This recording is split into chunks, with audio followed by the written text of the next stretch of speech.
Assalamualaikum warahmatullahi wabarakatuh. Alhamdulillah wassalatu wassalamu ala Rasulillah. Bagaimana mengisi liburan atau mengajak anak-anak berlibur? Liburan itu haruslah penuh makna dan berkesan mendalam. Bukan sembarangan liburan. Bukan sekedar menghabiskan waktu libur atau menghilangkan penat, rasa bosan, tetapi liburan itu hendaklah dapat memberikan kebaikan untuk anak-anak dan keluarga kita. Diceritakan, dahulu ada seorang laki-laki datang kepada Rasulullah SAW dan bertanya, "Wahai Rasulullah, izinkanlah aku untuk berwisata atau berlibur."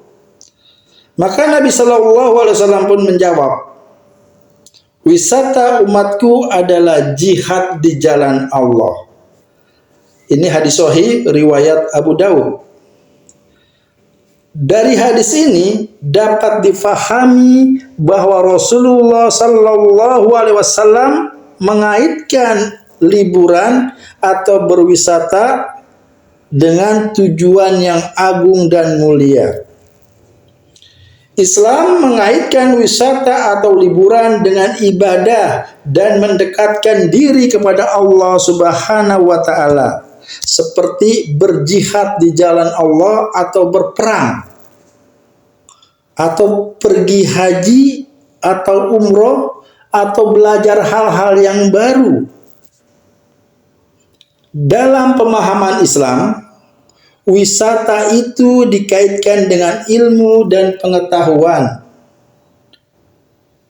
Pada masa permulaan Islam, telah banyak kisah cerita tentang perjalanan yang sangat agung.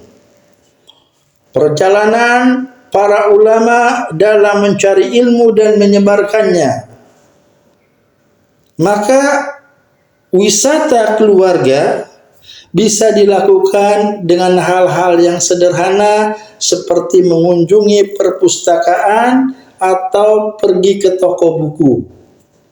Atau bagi yang ingin memasukkan anak mereka ke pesantren, mereka bisa juga mengunjungi pondok pesantren, melihat dari dekat kehidupan para santri dalam belajar di pesantren tersebut. Pemahaman wisata menurut Islam juga melakukan perjalanan untuk merenungi keindahan ciptaan Allah Subhanahu wa taala dengan melakukan tafakkur dan tadabbur alam. Menikmati indahnya alam ciptaan Allah akan mendorong jiwa manusia untuk menguatkan keimanan dan memotivasi dirinya dalam menunaikan kewajiban beribadah.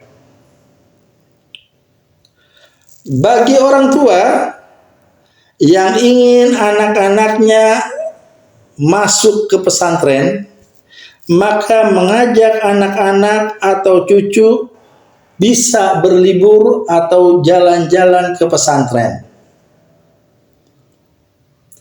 Untuk apa? Untuk melihat suasana pondok pesantren dan para santri yang belajar di dalamnya.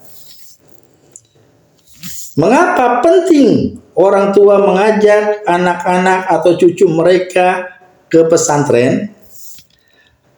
Karena agar anak-anak mereka akrab dengan dunia pondok pesantren.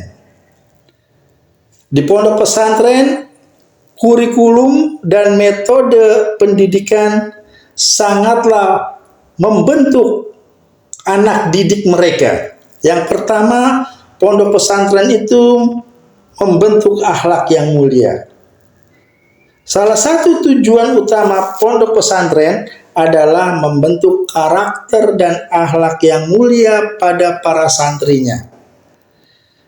Dalam lingkungan pesantren, anak-anak dikenalkan dengan ajaran Islam yang menyeluruh, termasuk akhlak atau moralitas, etika sopan santun, dan nilai-nilai Islam yang lainnya. Mereka diajarkan untuk menjadi pribadi yang jujur, disiplin, sabar, bersyukur, dan bertanggung jawab. Melalui disiplin yang ketat dan pengawasan yang baik, pondok pesantren memberikan lingkungan yang kondusif bagi perkembangan akhlak, moral, dan spiritual anak-anak didik mereka. Yang kedua, pendidikan agama yang mendalam. Di pondok pesantren, pendidikan agama yang mendalam dengan fokus pada pemahaman dan pengamalan agama Islam. Anak-anak akan memiliki kesempatan untuk mempelajari dan memahami Al-Quran, menghafalkan Al-Quran, hadis, tafsir, fikih, bahasa Arab yang diterapkan dalam komunikasi sehari-hari, dan berbagai disiplin ilmu yang lainnya. Mereka juga disiplin dalam kegiatan beribadah, disiplin melaksanakan sholat berjamaah 5 waktu, melakukan puasa sunnah, menghafal atau target hafalan Al-Quran, mempraktekkan nilai-nilai agama dalam kehidupan sehari-hari mereka. Di pesantren, anak-anak akan mendapatkan pendidikan agama yang kokoh dan pemahaman ilmu yang mendalam. Ini akan memperkuat keimanan mereka. Dan yang ketiga, tentang kemandirian dan tanggung jawab. Mereka yang tinggal di asrama pondok pesantren dan belajar mengatur waktu, mereka itu harus disiplin dalam mengatur waktu mereka. Bagaimana mereka membersihkan diri, merawat kebersihan lingkungan, mengelola tugas-tugas harian, maka hal tersebut akan menjadikan mereka itu lebih mandiri, disiplin, dan bertanggung jawab dalam menghadapi tantangan hidup nanti. Dan yang keempat, tentang kecerdasan emosional. Selain pendidikan agama, pondok pesantren juga memberikan perhatian pada pengembangan kecerdasan emosional anak-anak. Mereka diajarkan untuk mengelola emosi mereka dengan baik, belajar bersikap santun dan berkomunikasi dengan baik dalam lingkungan yang heterogen. Pengalaman berinteraksi dengan sesama santri dari berbagai macam latar belakang sosial, latar belakang budaya akan membantu mereka memperoleh pemahaman yang luas tentang bagaimana seharusnya bertoleransi, bekerja sama, berempati, dan saling menghormati. Yang kelima, pesantren memberikan lingkungan pembelajaran yang terfokus. Di pondok pesantren, anak-anak dapat fokus sepenuhnya pada pendidikan dan pembelajaran. Aktivitas-aktivitas seperti kajian keilmuan, diskusi, ini akan meningkatkan pengetahuan dan keterampilan mereka. Dengan minimnya gangguan eksternal, mereka para santri nggak boleh pegang HP, jet-jet, atau melihat media sosial lainnya selama mereka belajar, maka ini akan memberikan lingkungan yang kondusif untuk mereka fokus belajar dan mengembangkan minat serta bakat mereka. Biasanya di pondok itu ada jadwal tertentu, pegang HP itu boleh untuk menghubungi orang tua sepekan sekali. Atau mungkin diberikan waktu hanya untuk nelpon orang tua, bertanya kabarnya. Dan yang keenam, yaitu di pondok pesantren mereka dipersiapkan menjadi pemimpin. Banyak pondok pesantren yang memiliki program pengembangan kepemimpinan yang bertujuan untuk melahirkan generasi pemimpin yang berintegritas. Anak-anak diberikan kesempatan untuk memimpin dalam berbagai macam kegiatan pondok. Mereka diajarkan berorganisasi dan mengatur kepengurusan di pondok pesantren. Mereka dilibatkan, dilatih untuk menjadi pemimpin yang adil, berwibawa dan bertanggung jawab.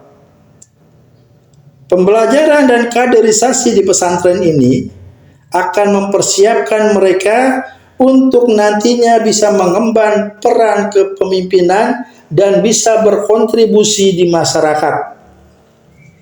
Dan yang ketujuh, tentang belajar indahnya kebersamaan. Hidup di pesantren itu tidak bisa seorang diri, dan suasana akan selalu ramai kecuali jika mereka sudah terlelap tidur. Kebersamaan di pesantren sangat terasa karena mereka belajar bersama. Tidur di kamar dengan beberapa orang, nggak sendirian. Mereka tidurnya bersama dalam satu kamar. Mereka juga makan bersama dengan satu nampan. Satu nampan biasanya untuk 5-6 orang. Mereka pun juga bertadarus Al-Quran, ngaji bersama. Maka dampak positif dari adanya kebersamaan ini akan membawa rasa peduli, saling menyayangi, dan empati di antara mereka. Hal tersebut selaras dengan ilmu sosial, di mana sejatinya manusia itu tidak bisa hidup sendiri. Manusia adalah makhluk sosial yang saling membutuhkan. Dan yang kedelapan adalah tentang manajemen waktu. Setiap orang itu memiliki waktu 24 jam sehari. Waktu tersebut akan sangat bermanfaat ketika mereka hidup di pondok pesantren. Di pesantren terdapat jadwal tersendiri yang sudah dirancang yang harus mereka penuhi, sehingga para santri tidak bisa asyik rebahan ataupun tidur-tiduran.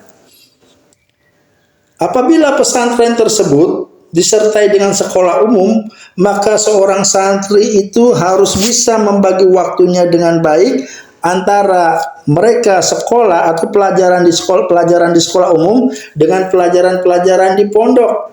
Biasanya pagi ke sekolah umum, pelajaran umum, pada siang atau sore harinya mereka belajar di pondok sampai malam. Tentu saja hal yang demikian tidaklah mudah dalam membagi waktunya. Namun seiring dengan berjalannya waktu, pasti mereka akan terbiasa menggunakan waktu mereka dengan efektif dan efisien. Pembagian waktu yang teratur ini pun nanti bisa diterapkan di rumah setelah mereka pulang dari pondok pesantren, sehingga mereka mampu membangun karakter yang baik.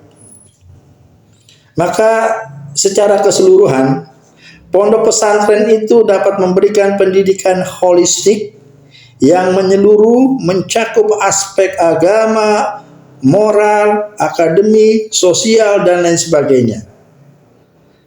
Maka dengan memasukkan anak-anak ke lingkungan pondok pesantren, orang tua dapat memastikan bahwasanya mereka mendapatkan atau anak-anak mereka mendapatkan pendidikan yang seimbang dan terintegrasi. Demikian, semoga makin banyak generasi-generasi Qurani, generasi-generasi yang tumbuh setelah kita nanti. Barakallahu fikum. Assalamualaikum warahmatullahi wabarakatuh.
Rahman Rahim, Rahim Rahim.